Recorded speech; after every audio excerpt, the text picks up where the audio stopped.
خرم صاحب آپ کیا کہیں گے؟ یہ جنگ کافی پھیل گئی ہے، تو یہ جس طرح ابھی کہا اعزاز صاحب نے کہ بہت سارے گلف کے ممالک جو ہیں ان کی جی سائٹ سیٹ ہوئی ہیں جہاں جہاں امریکی اڈے تھے. اینڈ رزلٹ کیا دیکھتے ہیں؟ اینڈ گول امریکہ اور اسرائیل آئے ہیں حملہ کر کے، وہ کیا اچیو کرنا چاہتے ہیں، اور ایران کے رسپانس سے یہ جنگ کیا شکل اختیار کرے گی؟ صدر ٹرمپ نے آئی تھنک کوئی ابہام نہیں چھوڑا جو انہوں نے جنگ شروع کرتے وقت تقریر کی. اس میں واضح کہا کہ وہ ایران کی حکومت تبدیل کرنا چاہتے ہیں، رجیم چینج چاہتے ہیں. اور ظاہر ہے ان کا مقصد یہ ہے کہ جب تبدیلی ہو تو ایک ایسی حکومت آئے جو امریکہ نواز ہو یا اسرائیل کی کے انگوٹھے کے نیچے ہو. اس میں تو ان کو فی الحال تو کامیابی ہوتی نظر نہیں آ رہی. اعزاز صاحب نے بالکل درست کہا ہے کہ اگر 4 ہفتے کے بعد کے حالات تو ابھی ہم دیکھ رہے ہیں، لیکن جو پہلا داؤ تھا وہ ناکام ہوا ہے. کہ ان کا یہ، اگر امریکہ کا یہ خیال تھا کہ علی خامنہئی کی شہادت سے کوئی ایران میں بڑا لاوا پک رہا ہے جو ابل پڑے گا اور ان کی حکومت کو بہا لے جائے گا، وہ تو بالکل بھی نہیں ہوا، بلکہ اس کے برعکس ہوا ہے. ابھی تک جو تمام خبریں اور امیجز ہم نے دیکھے ہیں، ایران میں ایک غم اور غصے کی لہر ہے امریکہ کے خلاف اور مرحوم خامنہئی کی حق میں.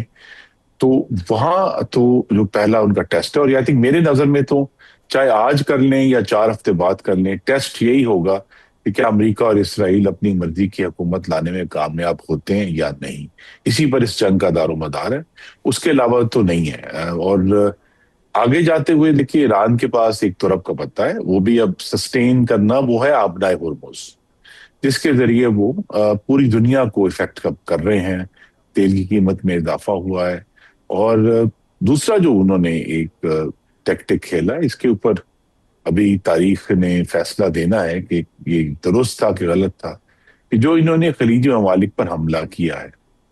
اب یہ حملہ جو ہے وہ اس کی اصل میرے خیال میں وجہ تو یہ ہے کہ وہ یہ چاہتے ہیں کہ یہ خلیجی ممالک جو دنیا کے ساتھ پوری طرح گلوبل اکانومی کا حصہ ہیں، ہم سب بہت ساری جو آپ کے ناظرین بھی کسی نہ کسی ایئرپورٹ کے تھرو سے گزرے ہیں، چاہے وہ دبئی ہے، ابو دھابی ہے، یا دوحہ ہے، یا اس کے آگے بحرین ہے، کویت ہے. تو وہاں جب یہ ان ایئرپورٹوں کا بند ہونا، یہاں بحری ٹریفک بند ہونا، اس کے تیل پہ بھی اثرات ہیں، اس کے ایل این جی پہ بھی اثرات ہیں. لیکن اوورآل ان سب ملکوں کی جو سٹیبلٹی ہے اس پر ایک سوال کھڑا ہو گیا ہے کہ کیا یہاں انویسٹمنٹ کرنی ہے، کیا یہاں کیا یہ ایئرپورٹ جس میں ہر کسی کا یہ خیال تھا کہ اب تو یہ سٹیبل رہے گا، وہ جو طلسم ہے وہ ٹوٹ گیا ہے.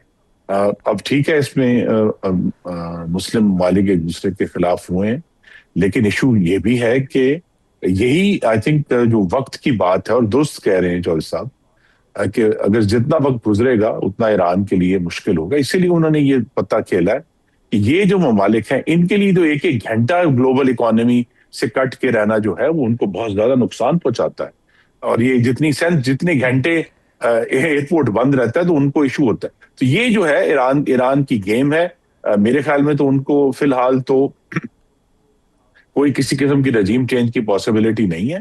صرف یہ ضرور ہے کہ جو ایران کی اندرونی صورتحال ہے اس کے بارے میں ہم پوری طرح آگاہ نہیں ہیں. لیکن آپ دیکھیے نا، جس طرح بھی کویت میں آج صبح 3 امریکی جہاز، اب یہ 3 امریکی جہازوں کا گرنا بڑے اچنبے کی بات ہے کہ جی فرینڈلی فائر تھا، یہ تھا. لیکن ایران نے ابھی تک تو ہم سب کو سرپرائز کیا ہے اپنی مزاحمت سے. اور دوسرا میں یہاں ضرور کہوں گا کہ پاکستان نے بڑی بولڈلی ایران کی حمایت کی وہاں سیکیورٹی کونسل میں اور اپنا سٹینڈ دیا ہے، اور پھر ایران نے اس کو اکنالج بھی کیا ہے.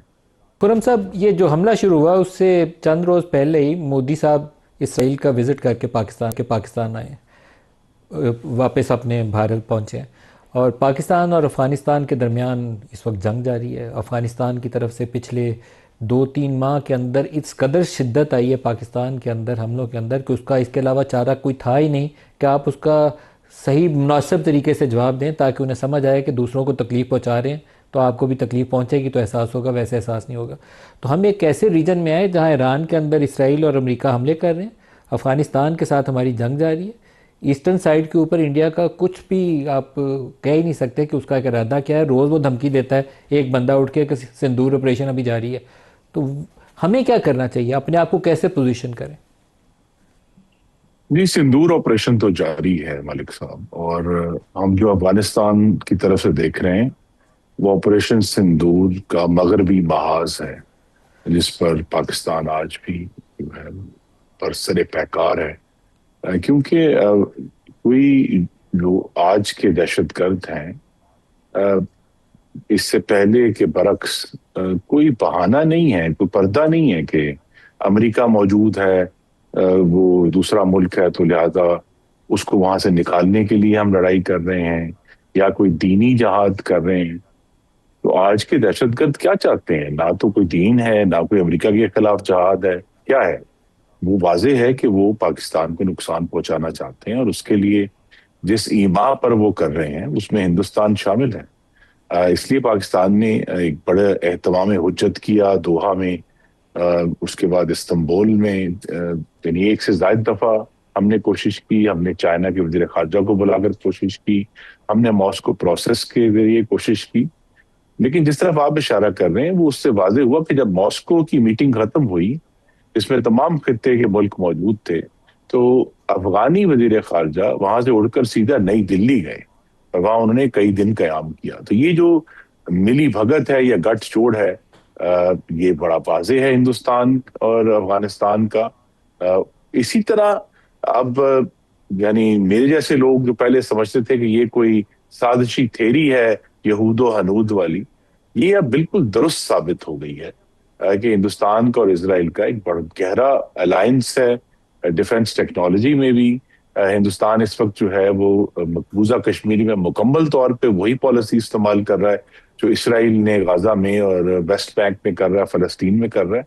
تو ہمیں یہ تو بڑا واضح ہے، ہمیں کلیئر ہونا چاہیے، لیکن پاکستان نے تو پہلی ظاہر ہماری ذمہ داری اس چیز کی ہے کہ کسی بھی ملک کے ساتھ ہماری جو جذباتی وابستگی ہے اس سے پیچھے ہٹ کر پہلی ذمہ داری پاکستان کی سرزمین اور پاکستان کی سرزمین پر رہنے والوں کی ہے، پاکستان کے معاشی مفادات کی ہے، اور اس میں جو اس وقت جب ترجیح ہے وہ یہ ہے کہ پاکستان اب جو کہ ہم کہہ سکتے ہیں کہ مشرقی طرف بھی، مغربی طرف بھی، اور جو جنوب مغرب ہے اس طرف بھی ہمیں یہ سوچنا ضرور ہے ایران کے بارڈر پہ کہ ہمیں اپنی نگرانی قائم رکھنی ہے۔ سیستان میں بھی ہمیشہ آپ کو معلوم ہے کہ کوئی سازش جاری رہتی ہے، وہاں بھی دہشت گردی کی کچھ نہ کچھ ایشوز چلتے رہتے ہیں۔ تو پاکستان نے تو اپنی نگرانی پوری کرنی ہے، کسی کے ساتھ اوور کمٹ نہیں کرنا۔ دوسرا یہ کہ اگر ہماری کمٹمنٹ ہے تو سعودی عرب کے ساتھ ہے، اور سعودی عرب نے سب سے پہلے بھانپ لیا تمام خلیجی ممالک میں سے، جو آپ نے جس کی طرف اشارہ کیا تھا بریک سے پہلے، کہ امریکہ کے اڈے سیکیورٹی کی گارنٹی نہیں ہے۔ اور اب تو پوری طرح ثابت ہو گیا کہ اگر آپ کے پاس اڈے بھی ہیں تو امریکہ آپ کی سیکیورٹی کے لیے، آپ کو بچانے کے لیے اپنی انگلی بھی نہیں ہلائے گا، بلکہ اپنے لوگ اور اپنے جو ہتھیار ہیں وہ وہاں سے ریموو کر لے گا۔ تو لہذا یہ سبق جو ہے، یہ اب ڈاکٹر مریم، سعودی عرب نے پہلے بھانپ لیا تھا، تو پاکستان کے پاس سب سے پہلی ڈیوٹی یہی ہے کہ اپنے مفادات کا تحفظ کرے، اوور کمٹ نہ کرے۔ پاکستان اس وقت سب سے بہتر پوزیشن میں ہے کہ جب بھی، چاہے 4 ہفتے بعد، 4 مہینے بعد کوئی نیگوسیشن ہوگی، تو پاکستان اس میں، ایران اور امریکہ کے درمیان، پاکستان اس میں کلیدی کردار ادا کرے گا۔